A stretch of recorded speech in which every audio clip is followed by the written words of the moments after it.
Hello friends, welcome to PK tutorial. यहाँ पे हम, जैसे मैंने लास्ट वीडियो में कहा था, यहाँ पे हम कवर कर रहे हैं एनसीईआरटीज जो एनसीईआरटी बोर्ड ने लेटेस्ट प्रोवाइड की है इस साल के लिए, 2024 के लिए। और जैसे आपको मैंने कहा था, सोशल साइंस हम 10 का स्टार्ट करेंगे सबसे पहले। तो यहाँ पे सोशल साइंस का India and contemporary world second, ये हम स्टार्ट करने जा रहे हैं। और ये है आपका इस बुक का कंटेंट, जिसमें इवेंट्स एंड प्रोसेसेस, ये सेक्शन फर्स्ट में 2 चैप्टर है। The rise of nationalism in Europe, ये है आपका फर्स्ट चैप्टर 10th के लिए। तो हम यही चैप्टर यहाँ पे आप देख सकते हो, मैंने ये ओपन किया है। आप भी आपके टेक्स्ट बुक में जो मैं अंडरलाइन करवाऊंगा और जिसके मीनिंग दूंगा वो आपको लिख लेने हैं। टेक्स्ट बुक में भी मीनिंग लिख सकते हो, या तो फिर वोकेबलरी के लिए नोटबुक बना लो, वो ज्यादा बेटर रहेगा। तो rise of nationalism in Europe, ये हम अभी शुरू करते हैं। ओके, वर्ड बाय वर्ड जाएंगे, ठीक है। आपका कुछ मिस नहीं होने दूंगा, सब कुछ डिटेल में कवर किया जाएगा। बोर्ड के लिए भी इंपॉर्टेंट है और कॉम्पिटिटिव एग्जाम्स के लिए भी इंपॉर्टेंट है। So the rise of nationalism in Europe, ये हेडिंग है चैप्टर का। इसमें एक वर्ड आया है नेशनलिज्म। अब नेशनलिज्म मतलब क्या, यहां पे आपको शायद दिख नहीं रहा होगा, तो आप पॉज करके ये लिख सकते हो, ठीक है, ठीक से देख के। और अगर मैं वर्ड को यहां से क्लोज भी करता हूं, तो आप पॉज करके वर्ड को लिख सकते हो, ठीक है। So the desire by a group of people who shares the same ethnic group, culture, language etcetera to form an independent country. Nationalism मतलब इंडिपेंडेंट कंट्री फॉर्म करने के लिए तुम्हें अपना कुछ तो यूनिकनेस चाहिए, अपना खुद का कलेक्टिव आइडेंटिटी चाहिए सबको, ठीक है। तो कलेक्टिव आइडेंटिटी में क्या आता है, जो ग्रुप है उसका कल्चर कलेक्टिव चाहिए, लैंग्वेज सबकी एक होनी चाहिए, ठीक है, फूड, क्लोथिंग, ये चीजें आती है। तो ये है नेशनलिज्म का मीनिंग। तो rise of nationalism in Europe, तो नेशनलिज्म यूरोप में कैसे शुरू हुआ, कैसे स्टार्ट हुआ, ठीक है।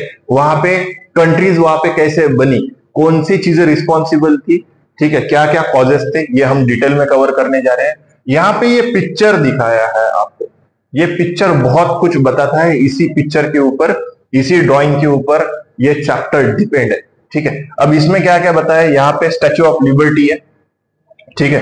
फिर ये लोग हैं अलग अलग कंट्रीज के, उनके अलग अलग कंट्रीज के फ्लैग्स हैं। ऊपर जीसस क्राइस्ट की इमेज है। देन आपको यहाँ पे है कुछ सन्स है, उसके बाद कुछ फेरीज और एंजल्स दिखाई है, ठीक है। सो ये भी हम इसे कनेक्ट करेंगे टेक्स्ट में, ये सब कुछ आने वाला है। इस पिक्चर से रिलेटेड ही सारा टेक्स्ट नीचे दिया गया है। इस पिक्चर के नीचे इसका नाम लिखा है, the dream of world wide democratic and social Republic. तो ये पिक्चर एक ड्रीम है, ये पिक्चर जो यहाँ पे बताया है, ये ड्रीम है world wide democratic social Republic countries बनने के लिए, ठीक है। तो यहाँ पे ये पिक्चर जो मतलब 1848 में ये पिक्चर बनाया गया है, ठीक है, ये ड्राइंग बनाई गई है। और ये ड्राइंग बनाई है लाइक फ्रेडरिक सोरेव ने। ये फ्रेंच आर्टिस्ट थे जिन्होंने ये ड्राइंग प्रिपेयर की। इन्होंने 4 प्रिंट्स बनाए यहाँ पे, और ये world wide map democratic and social Republic का ये शो करती है। तो यहाँ पे जो आप देख रहे हो, ये पूरी लाइक ट्रेल है, ठीक है। तो यहाँ पे इस ट्रेल में काफी लोग हैं, अलग अलग कंट्रीज के फ्लैग लेके। तो 1848 में, इससे ये पता चलता है कि 1848 में बहुत सारे कंट्रीज को इंडिपेंडेंस नहीं मिला था, बहुत सारी कंट्रीज बनी भी नहीं थी, नेशन बनने बाकी थे। तो नेशन कैसे बने, इसी के ऊपर ये चैप्टर डिपेंड है। आपको लास्ट ईयर भी 9th में था, लाइक फ्रेंच रिवॉल्यूशन था, उसमें भी यही पार्ट था। उसी को 10th का भी टॉपिक्स कनेक्टेड किए गए। नेक्स्ट, इन 1848 फ्रेडरिक सोरेव, फ्रेंच आर्टिस्ट जिन्होंने ये ड्राइंग बनाई है, सो इन्होंने इसे कहा है democratic and social Republic. The first print of the series shows the people of the Europe and America. पहले प्रिंट में कहां के लोग हैं, Europe and America, main and women of all ages and social classes. सारे as के लोग, सारे सोशल क्लास, मतलब उसमें मिक्स है, इंडस्ट्रियलिस्ट से हो गए, एजुकेटेड हो गए, अनएजुकेटेड हो गए, इलिटरेट वगैरह सब कुछ, ठीक है। Marching in a long train and offering homage to the Statue of Liberty as they pass by it. जो हमने ऊपर पिक्चर में देखा, ये स्टैच्यू ऑफ लिबर्टी है, वो वहां से पास हो रहे हैं, तो होमेज ऑफर कर रहे हैं। होमेज मतलब क्या, समथिंग दैट इज सेड और done to show respect for somebody, ये आप लिख सकते हो, समथिंग दैट इज सेड और डन टू शो रिस्पेक्ट। तो ये सारे के सारे रिस्पेक्ट किसको ऑफर कर रहे हैं? स्टैच्यू ऑफ लिबर्टी को, ताकि हम भी लिबरेट हो जाए। ठीक है, तो सबको लिबरेट होना है, मतलब आजाद होना है, अपनी कंट्री बनानी है। Next, homage to the Statue of Liberty. As you would recall, artist of the time of the French Revolution personified मतलब Statue of Liberty को एक फेमिनाइन ये दिया है, लाइक पर्सोनिफाई किया है, फेमिनाइन फिगर बताया है। पर्सोनिफाई समथिंग मतलब एग्जांपल ऑफ अ क्वालिटी और कैरेक्टर, और to have a lot of it, मतलब आप पर्सोनिफाई करना, मतलब स्टैच्यू ऑफ लिबर्टी ये क्या है? फीमेल फिगर है, तो उसको पर्सोनिफाई किया फीमेल फिगर बता के, liberty as a female figure दिया है। Here you can recognise the torch of enlightenment, हाथ में क्या है? टॉर्च है।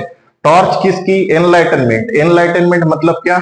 एनलाइटनमेंट मतलब आपको बहुत सारी चीजों की अंडरस्टैंडिंग होना, बहुत सारा नॉलेज मिलना। ठीक है, तो यहाँ पे वही लिखा है, knowledge about and understanding of something. Okay, so and she bears in one hand, एक हाथ में क्या है? टॉर्च है। ठीक है, so and charter of the rights of men, तो दूसरे हाथ में क्या है? चार्टर। चार्टर का मीनिंग होता है रिटन स्टेटमेंट, जो डिस्क्राइब करता है आपके राइट्स को, लोगों के राइट्स को, उसे कहते हैं चार्टर। ठीक है, charter of the rights of main in the remains of the symbol of absolutist institution. अब यहाँ पे एब्सोल्यूटिस्ट बोल्ड में है, इसका मीनिंग एनसीईआरटी में इन्होंने खुद ही दिया है। एब्सोल्यूटिस्ट मतलब literally a government or a system of rule that has no restraint on the power exercise, मतलब उनके ऊपर कोई absolutist, मतलब उनके ऊपर कोई restraint नहीं है। ठीक है, in history the term refers to a form of monarchical government that was centralized, militarized or and repressive लिखा है, मतलब absolutist मतलब for example dictatorship। ओके, तो ये हुआ absolutist government। ठीक है, तो उस टाइप का, जैसे डिक्टेटरशिप होती है वैसे एब्सोल्यूटिस्ट गवर्नमेंट होते हैं जिनके पास बहुत ज्यादा पावर है। और नीचे आते हैं absolutist institution in Sorrieu's utopian vision. Utopian मतलब आइडियल लिखा है, vision of the society that is so ideal, मतलब जो बन ही नहीं सकता, एकदम आइडियल तो कुछ नहीं बन सकता। ठीक है, कोई कंट्री नहीं है जो बहुत ही आइडियली चलती है। हाँ, ये जो फिनलैंड, स्वीडन, नॉर्वे आप जो सुनते हो, जो वीडियोस में आप देखते हो, टीवी पे भी हम देखते हैं कि वो कंट्रीज बहुत ही लाइक परफेक्ट वे में काम करना चाहती है, लेकिन वो भी आइडियल नहीं है। ठीक है, so utopian vision, the people of the world are group as distinct nation. ऊपर जो हमने जो ड्राइंग देखी है उसमें बहुत सारे अलग अलग नेशन के लोग हैं। ठीक है, distinct Nations identified through their flags and national costumes, वहां पे दिखता है हमें फ्लैग्स उनके हाथ में। लीडिंग द प्रोसेशन, उस सारे लोगों को क्या बोला है? प्रोसेशन। प्रोसेशन मतलब लिटरली मीनिंग होता है the line of people or vehicle that move along slowly, especially as a part of a ceremony। ये है प्रोसेशन का meaning. The way past the Statue of Liberty, वो Statue of Liberty के पास से जा रहे हैं, are the United States and the Switzerland, which by this time were already nation state। 1848 की बात हो रही है, 1848 में यूनाइटेड स्टेट्स और स्विट्जरलैंड को ऑलरेडी इंडिपेंडेंस मिल चुका था, इसलिए यहां पे लिखा है ऑलरेडी नेशन स्टेट। ठीक है, आगे बढ़ते हैं।